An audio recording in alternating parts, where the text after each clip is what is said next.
Hello everybody! Today let's learn about Amelia Earhart. For this project we read this book, which is from the Who Was series, which is a wonderful series of books. They are wonderfully illustrated and very easy to understand. And it gives you a wonderful view of the life of famous people.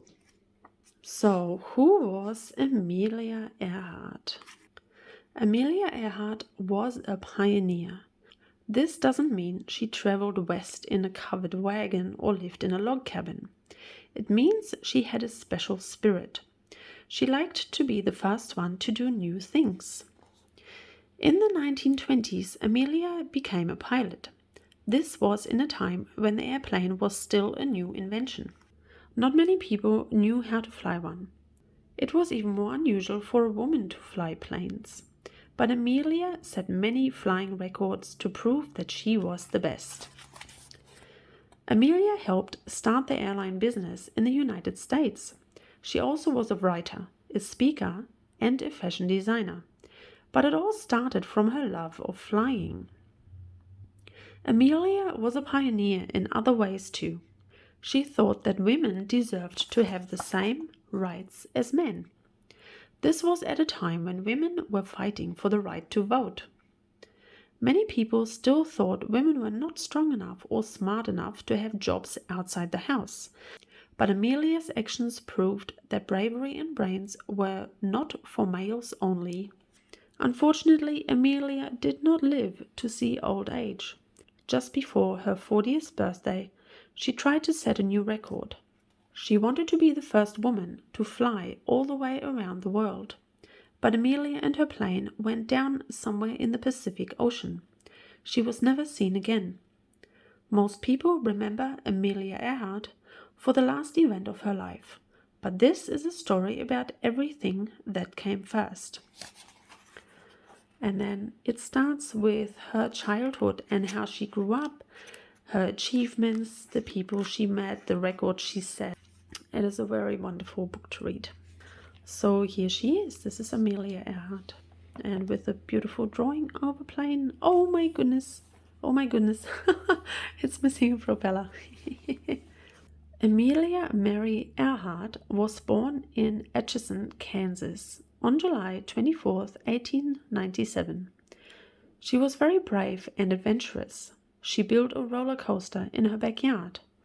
Once she even rode a sled right under a horse through its legs.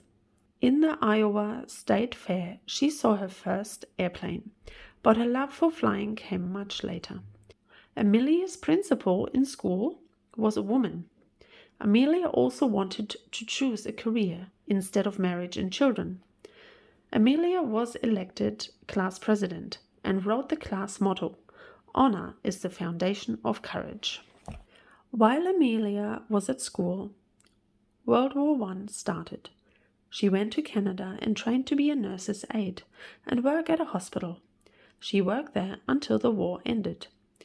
After visiting an air show with her dad in 1920, Amelia, aged 23, decided that she was going to become a pilot. She started flying lessons 3 days later and after 1 year got her pilot's license. Amelia learned to fix airplanes. She practiced flying and read and studied about flying. She cut her long hair short and bought a leather jacket, because that's what you do when you want to be a pilot. Amelia's first plane was named the Canary. She painted it yellow. She flew in air shows and set records. She was brave and adventurous. She was a passenger, but the first woman to cross the Atlantic, 1 year after Charles Lindbergh flew solo. This made her famous, even though she had 2 male pilots. She also took part in cross-country air races. She came 3rd in the Women's Air Derby. Amelia also helped set up an airline so passengers could fly from New York, Philadelphia, and Washington. On May 20th, 1932, 5 years after Lindbergh's flight, Amelia flew solo across the Atlantic. She was also the first person to fly solo from Hawaii to California. Amelia Earhart and her navigator Fred Noonan on the Lockheed L-10E Electra airplane in 1937. This is the airplane she had in the last years to do the big, long records because it can hold more fuel than small planes. So we read about her life and it was super, super interesting. This is a wonderful book to read and to research about Amelia. It's very, very interesting to find out what women were allowed to do and not so much allowed to do. And it was very unusual for women to do certain jobs back then. But Amelia proved that it can be done. So I strongly encourage you to get this book or maybe just research online about Amelia Earhart and do a project on her. And this is all for this video. See you in the next video. Bye.